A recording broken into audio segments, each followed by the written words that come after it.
Hello， 大家好，欢迎收听科技详谈 Rolling Tech，This is True。今天我们主要会跟大家分享的话题呢，是关于在 AI 时代上面该如何去学习，还有我对于现在在 AI 时代学习的一些想法。但是在开始这个正式的话题之前呢，我想先跟大家分享，就是我最近发现到关于 social media 或者是关于 social media 对我的一些影响。就是我最近突然间意识到，social media 的这个推荐算法其实是非常非常厉害的。那这样子的一个推荐算法呢，它会带来的问题就是第一个，当然是我们讲的同温层嘛，我们就一直只会看到自己想看到，或者是自己就是一直在那个圈子里面看到同样的东西，你是很难去突破这个东西的。然后我觉得第二个更加重要的重点是，它让我们变成是被动式的接受资讯。我觉得这个被动式的接受资讯跟主动式的接受资讯呢，它是有很大的一个差别的啦。被动式的接受资讯，也就是讲，因为这个推荐算法的关系呢，其实我每天做的事情，我就是不断的往下滑吧，然后我感觉上我在接收新的资讯啊，不管是新闻也好，或者是可能某一个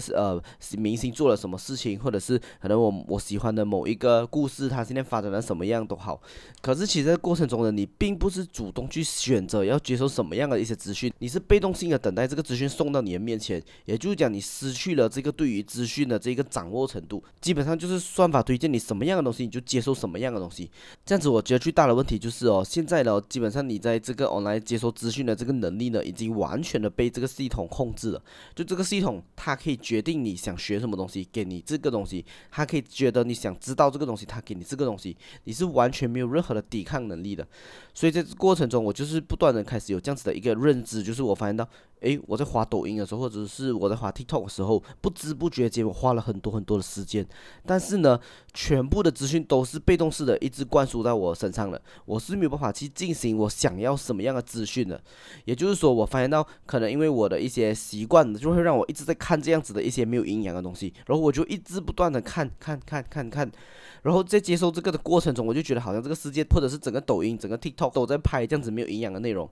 可是你是在这个过程中，你是完全不知道，其实你是被这个算法控制住了。但是我觉得人就是有这样子的一个惯性，或者是这样子的一个惰性嘛，我就是往下滑，我看一下会有什么东西 surprise 到我。然后每一个新出现的内容，因为很了解我，所以他们就是可以不断的出现我想看的内容。但是呢，这些都是我想看，但是对我没有任何实质帮助的一些内容。所以我就开始发现到，我其实接收到的这些资讯，跟我太太接收到的资讯是完全不同的。所以就发现到我们两个人因为我们的喜好不同，会变成我们拥有完全不同的一个同文层里面，就是我们会完全处在两个不同的同文层里面。所以有时候他就会跟我分享，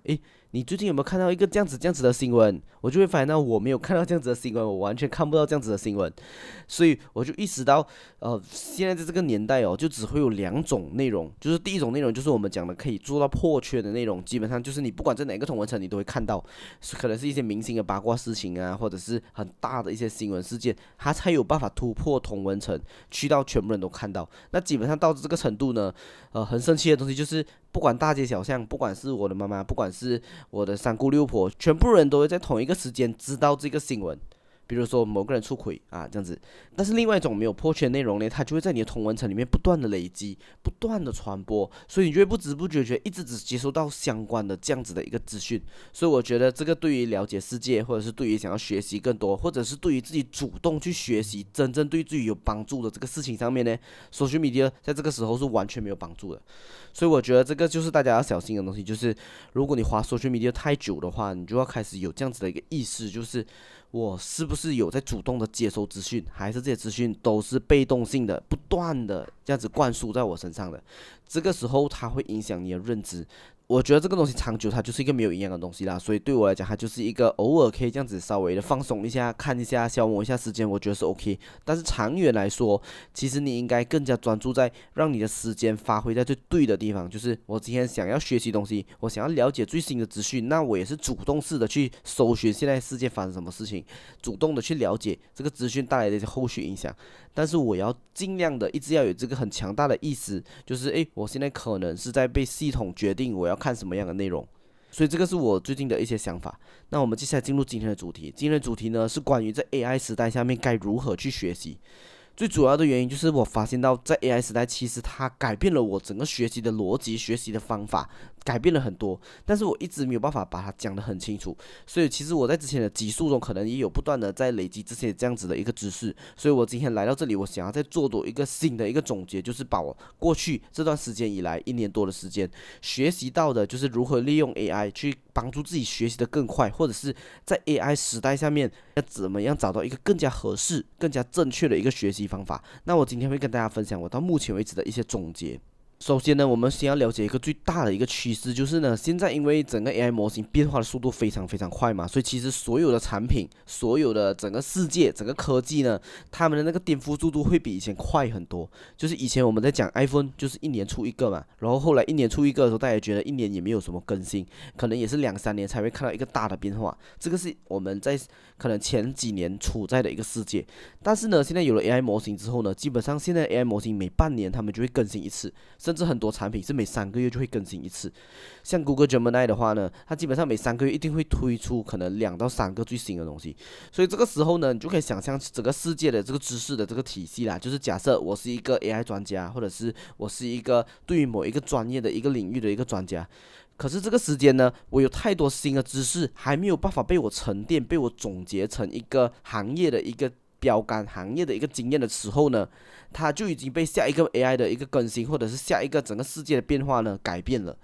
所以它就没有办法持续的总结起来。那你没办法持续的把它总结起来呢，它其实就很难出现在教育体系里面。也就是我们讲的，比如说我想要去大学去学某一个学科，我想要去学律师，我想要去学做医生，我是跟着一个完整的一个框架。比如说你在这里读了3年，你在这里读了6年之后呢，你就会变成一个合格的医生。但是我觉得在 AI 时代，这个东西很容易被颠覆，因为有太多新的未知的一些职业，有一些新的未知的一些能力，有一些新的未知的一些领域呢，不断的出现，或者是不断的改变。像比如说我做 video 的方法，可能也跟以前完全换了另一种新的方法，或者是可能我做网络营销的方法，也是不断的在迭代，不断的在优化，不断的在变化。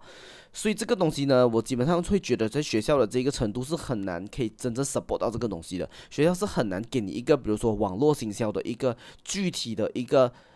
知识架构。我们当然都是从这样子的一个框架去毕业的嘛，但是你就会知道，学校能够教的东西呢，基本上一到出来社会的时候就已经是过时了，因为世界变化的太快，更何况是现在这个年代，可能学生在学的那一刻就已经过时了，甚至都还没有等到你毕业，他就已经过时了。所以我觉得在这个情况下面，如何去改变成有一个新的一种学习的方式呢？它是非常非常的重要的。所以对我来讲，像学校的这套系统性的这个学习模式呢，我觉得是已经完全过去了。就是学校可能也应该要有新的一种学习方法，就是我们不再能够像过去这样子，就是我从1年级读到6年级，或者是我从书本的第1页读到最后1页，我就能够完整的掌握整个知识框架。现在人类的整个知识量呢，其实已经超过了人一生中可以学到的那个知识量，加上这样子的很多东西不断的在更新，又有更多的知识不断的产生，更多的资讯不断的产生的情况下面呢，现在这个人类世界的整个知识库呢，是已经太多了，你是不可能可以学完的。举个例子，我就是想要成为医生的专业，那我做的东西就是不断的去学习医学的知识嘛。如果我们把这些知识比喻成一个水，然后把我自己比喻成一个水桶的话，那我做的东西就是不断的把这些水往我的水桶里面装，往我的头脑里面去装。我装的越多的医学的知识，我把我的这个水桶填得越满呢，我就能够变得越厉害、越专业的一个专家。但是在这个年代呢，如果你一直这样子做的话，你会发现到外面还有的这个知识呢，还有的这个水库是非常非常大的，你的一个小水桶是完全无法去装满它的。所以我觉得在这个时候呢，我们要做的东西已经不再是变成一个水桶，而是变成一个会游泳的人。你要做的事情就是在这个知识的海洋里面学会怎么样去游泳，在游的过程中呢，我只在需要的时候去获取我需要的这个知识。所以这样子的一套学习方法呢，我把它称作为 just-in-time learning， 也就是说，它是一个非常及时的去学习，它是一个非常片段式，但是非常及时，就是在我真正有需要的时候，我才去补充这方面的一个学习方法。我觉得这个会是跟我从以前就接受整个学校的这个制度来讲是非常颠覆性的一个学习方式，但是我又觉得这个东西会是在未来最重要的一种学习方式，因为只有这样子，我们才能够在我们面对挑战的时候有需要的能力帮助到我们解决这个问题，让我们不断的往前进，让我们不断的进步，还有让我们不会被太多的知识呢搞到自己非常非常的焦虑。比如说我这边举一个例子，就是我最近想要学 coding 嘛，那是我想要学 coding 的话呢，如果是以前的做法，我可能就是要去可能找老师哦，或者是我找一些 online 的课程哦，或者是我可能去到大学就专门在学某一个大学的 coding 的这个课程呢。但是呢，现在 AI 都可以帮我做 coding 哦，这样我的学习方式还需要跟以前一样吗？或者是我现在具体来讲，coding 是这么一个大的领域，里面有这么多不同的编程语言，我到底应该学习哪一个呢？如果我真的是去到学校，或者是去到一个非常完整的一个体系下面，我去慢慢的去了解，每一个语言，每一个适合做什么，然后最后我有了非常充足的知识呢，我可能需要花个4年的时间，我才终于可以开始做 coding 这个东西。但是呢，你可以想象一下，4年后可能都已经完全不需要 coding 了，全部都是由 AI 在帮你做编程了。所以我觉得这个时候呢，科技的这个发展已经完全的颠覆了旧有的这种学习的这个模式。所以现在你要做的东西是重新思考一下，那在这个时候我想要学 coding，对我来说最好的方法应该是怎么样的？所以我在这边整理出来，就是我自己觉得在 AI 时代下面学习最重要的7个事情。首先呢，第一个呢，我觉得最重要的，回到原点呢，它是好奇心。就是如果你今天对于学习的没有那个欲望，你没有想要探索一个新的领域，或者是你对于世界上的所有东西你都没有任何的好奇心，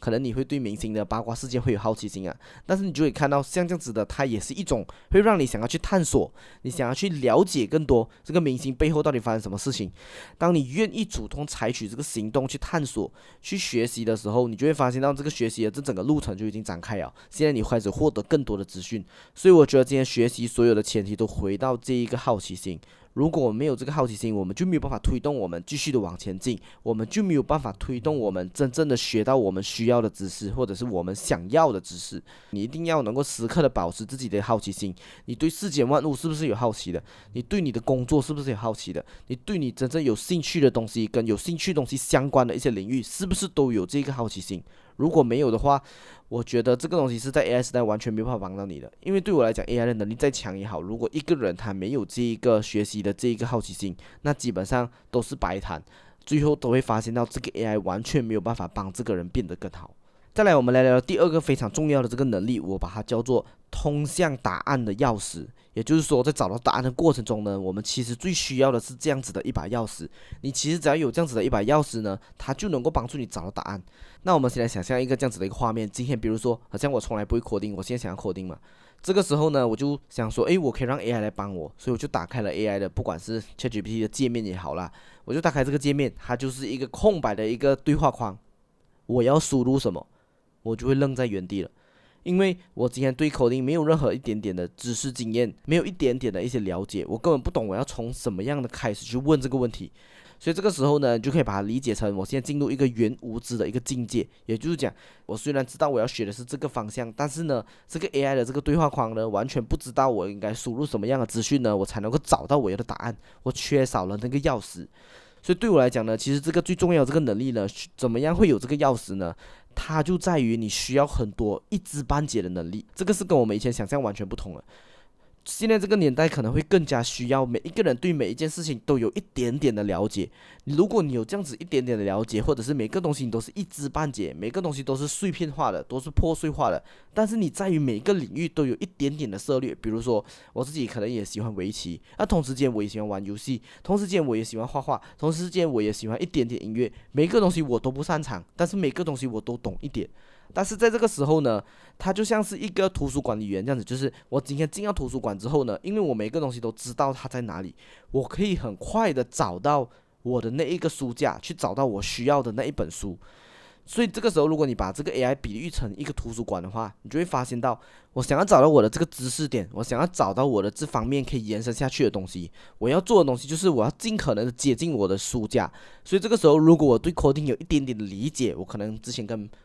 某个朋友聊天，稍微的理解 coding 的一些基础的概念，然后很多东西也不是很详细，但是我有一个一知半解的这个能力的时候，你就会发现到你会很好的能够开始去做学习。所以对我来讲，这个年代更加重要的事情是，你有没有对于每一个其他各种领域的一个最基础的一个钥匙。它不是一个需要你去很了解、很厉害、很专精的一个方向，它是需要你对于每一个领域都有一点点的好奇心，都有一点点的基础知识，它才能够帮助你在你需要的时候，比如说像我现在就需要 coding 的这个能力，我就能够根据可能3年前我跟我朋友聊了这个天，让我有一点点的这个东西可以展开我的这个学习之旅，然后它就能够直接帮助你找到最终你需要的那个答案。可能我就这样子真的学会了 coding，它的起源必须来自于这样子的一个方法。再来第3个非常重要的能力呢，就是学会提问，学会如何问问题。那基本上在问问题的方式呢，你可以想象就是每一个人的问法都会有完全不同的一个答案，所以这个时候呢，在问问题方面也是需要不断的去优化，不断的去学习的。比如说你必须很清楚地知道你今天想要问的这个问题呢，它具体想要找到的答案是什么方向，你必须知道什么样的一个答案，或者是什么样的一个答案的一个格式才是你需要的这个答案，你必须要有这个判断这个答案的这个能力。再来呢，你必须要有能够提出最关键问题的这个能力，你必须知道所有问题背后的问题应该是什么，最后你找到那个最关键的问题而去提问，要不然你可能会在这个跟 AI 沟通过程中，或者是跟 AI 提问学习的过程中呢，完全走偏了方向，然后因为你的认知不足，甚至你也不知道你其实已经走偏了，所以它可能会有一个这样子的一个情况。所以你必须真正去理解你在问这个问题背后的那个意图到底是什么，为什么我们今天想要问这个问题，这个东西你可能需要理清楚之后，你才能够问的一个更好的问题。再来呢，你也需要把问这个问题需要的一些背景知识，比如说你要让 AI 了解我现在是一个这样子的一个角色，所以我现在面对这样子的一个问题，我需要你来帮我。你必须能够很准确的表达出来各种 AI 需要或者是别人需要的一些知识、一些背景资料，你必须很清楚的向这个 AI 呢能够表达出来，我有的这些背景资料是这样子的一个情况，所以你能够帮我解决吗？你有办法把这个部分理解的越清楚，把这些背景资料给的越完善，它就能够帮助你越快、越准确的找到你需要的这一个答案。所以最总结的来讲，就是你需要去把你的问问题的这个颗粒度变得更加的细。如果你今天只是在问一个非常 general 的问题，那你最后只会获得一个 general 的一个答案，也就是大家讲的一个非常标准的一个标准答案。那在这过程中，你就会发现到其实 AI 并没有帮助你提升多少，因为这些标准答案真的是不用用脑都可以出来的。我今天随便问一下 AI 都可以出来这样子的一个答案。那这样子你就会发现到全世界跟你其实都在处于同一个水平上面，你并没有在这个领域有特别多的一些认知。你要获得更多的认知，必须先从你知道如何去问一个好的问题开始。第4个能力呢，是我们必须了解到，其实现在这个 AI 搜索呢，跟以前的 Google Search 是完全不同的东西。你不要把 AI 对话当作是以前的传统式的是一个搜索的一个体验。传统式的搜索是什么？传统式的搜索就是我只要拼出一些关键字，它就能够找到对的一个方向。它给我都是一些非常笼统的方向。然后如果发现到今天给我的这个出来的这个结果不是我想要的时候呢，我就会重新再给它一些更加多的一些不同的关键字去测试，看一下哪一个出来的结果是更加可靠的。但是这个 AI 这个年代呢，其实它讲求的东西是你能够不断的迭代你的这些想法。比如说你在跟 AI 聊天的过程中，你发现到他现在聊的这个方向已经错误了，你是能够及时纠正他，而且在同一个对话里面持续的问下去的。持续问下去呢，它就是一个以前做不到的东西。持续问下去，它就是一个非常强的一个迭代的一个工具，它就是能够帮助你修正你现在想要找到的答案。你必须确保你知道怎么样去使用这样子持续问下去的能力。很多人问了 AI， 看了这个答案觉得不满意呢，他们就停止了。或者是他们就满足于现状了，但是其实如果你发现到这个答案不够准确，或者是不是你真正要找到的答案呢，你是应该持续问下去，不管你是换一个方法问，不管你是让它延伸更多，不管你是去骂 AI， 不管你是去挑战 AI， 不管你是质疑 AI， 它最后都会导向能够帮助你找到一个更加适合你的一个答案。再来第5个能力呢，我觉得是关于和生活经验的一些结合，就是你必须把这个知识如何去吸收起来。就是对我来讲，这个东西可能是 AI 没有办法帮到你的，它可以给你很长篇大论，很多的一些知识点，但是这些所有的这些知识点呢，如果它没有办法内化进入到你的头脑里面，那它其实就是最终都是一片浮云，就是它就这样子飘过去了，它从来没有出现过，也从来没有真正的能够帮到你。所以对我来说，我觉得它是一个跟自己的生活经验做挂钩的一个能力，也就是讲，我可能需要用我的一些生活经验，或者是对我来说，我现在有的一些知识体系，我需要从我现有的一个认知里面去找到一个跟它有关系的东西，把它们连接在一起。我只有通过这样子连接的方式呢，它才能够进入到我本来最熟悉的那一个整个知识的这个认知里面，所以这样子我才能够让新的东西不断的进来。你就可以想象一下，就是现在我在我的知识架构上面，我开始越挂越多东西，只有这个东西越延伸越多呢，它才能够完整的变成一个知识架构。所以当你看到了 AI 给你的某一个知识过后呢，你必须很快的能够去联想到我自己生活经验的某一个部分是可以套用这个理论是成立的。这样子他们才能够做挂钩，他们才能够做结合，你才能够真正的把这个知识呢给吸收起来。再来第6个能力呢，我觉得它是一种勇气。这个勇气呢，就在于你在完全不懂的时候，你就要敢敢的迈出一步，也就是我们讲的，你必须能够有这样子的一个勇气，在迷雾中前行。那这个是一个什么样的一个学习概念呢？我们把它理解成游泳的话，你可能会更加的容易了解。就是你其实已经没有办法等到你完全学会了游泳的全部知识、全部技巧、全部东西之后呢，我才开始下水。最适合的方式就在于你需要先勇敢的下水，只有真正的下去游泳池之后呢，你才能够开始去练习，才能够找到手感，最后你才能够学会游泳。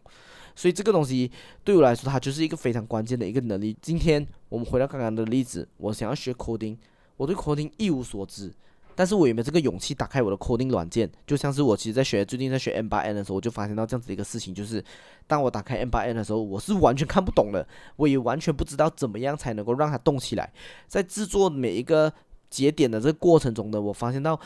是非常非常的挑战的，而且它只要有某个环节出错，我是完全没有办法去解决它的。所以这个时候呢，我的做法是我让 AI 帮助我一起，但是这个过程中它其实是非常非常痛苦，也非常非常恐惧的。所以我觉得这个是其中一个学习重要的能力，就是你要有这个勇气，在你还完全不懂，或者是在你的前方是一片迷雾的时候呢，你就已经勇敢的往前去踩一步。最后一个能力呢，我觉得是需要去实践跟需要去分享。就对我来讲，分享才是最重要的一个学习方法。就是如果我今天学到了这么多的东西，但是我没有机会可以跟大家分享出来，如果我没有一个圈子，或者是我没有一个人可以让我去分享，或者是我没有一个方式让我可以去分享的话呢，我觉得他并不一定会真正的学会。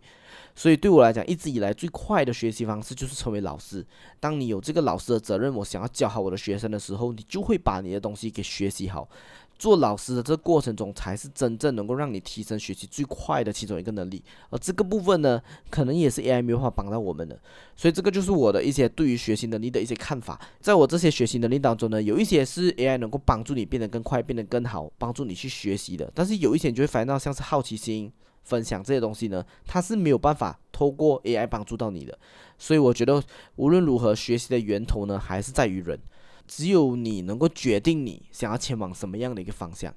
最后我来做一个总结，就是其实这些能力呢，都是我在不断的累积我自己学习的过程中，跟我包括像我在做 podcast 做分享，其实它就是对我来讲，它就是一种学习的一个方式嘛。所以其实呢，在这过程中，我体验到最大的就是在这个 AI 时代，其实它对我最大的影响呢，是让我学会了如何去学习。就是我找到了这个不同的一个学习方式，让我能够很快速的迭代我的知识，让我能够很快速的学到更多新的一些领域。其实我真的觉得这个学习的速度跟以前是完全没办法比拟的。以前我们可能需要从5到10年呢，才能够真正变成一个领域的一个专家。可是对我来说，我可能真的是透过3个月、6个月的时间呢，我就能够获得人家5年、10年的一个经验。因为这个 AI 的这个速度，加上我遇到问题的能够及时有一个 AI 去做一个及时的反馈。及时的改正，及时的给我更多的一些 input 呢，它真的是会非常大幅度的加快我们去学习，加快我们变成专家的这个时间。所以我想要抛出一个问题，就是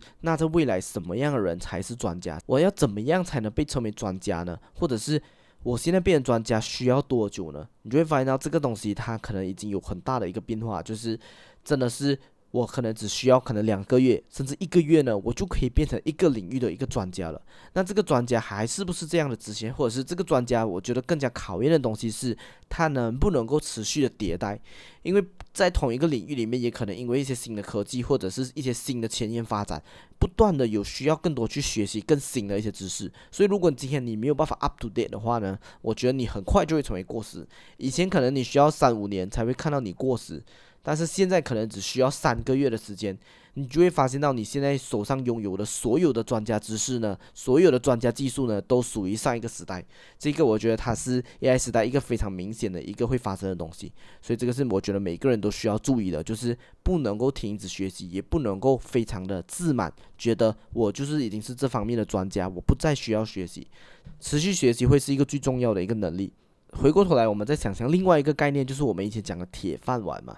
就是老一辈人都会讲，我们要找到一个职业的一个铁饭碗嘛。那铁饭碗的概念呢，可能就是他找到了某一个专业的一个领域，他就在长期在里面生根，可能做了20-30年了，他做的东西，他做的事情，他的行业呢，基本上还是跟20-30年前是差不多一样的。所以呢，这个时候呢，大家才把它叫做铁饭碗嘛，就是他能够用同一套技术，不断的修正一点点，修正一点点，他就能够度过这20-30年，都是让他自己有饭吃嘛。但是我觉得这个年代呢，铁饭碗的定义已经完全改变了，因为没有一个职业是在可能5年、10年后都你能够确保它一定还会在的。即使是一些比如说像我们刚才提到的医生啊、律师啊，可能在5年、10年后呢，他们需要的能力是完全不同的。所以在这个时候呢，你要怎么样确保你还拥有一个铁饭碗呢？我觉得最重要的就是你要拥有一套持续能够帮助你学习的一套能力。我觉得这个就是现代人所谓的铁饭碗。你只要有了这样子一个能力，你就能够确保在时代发生更新的时候呢，我也能够以最快、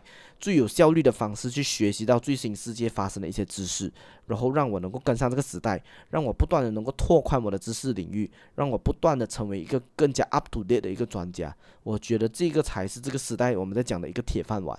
那这个就是我今天的一些分享，那我们就下个星期再见，谢谢大家，拜拜。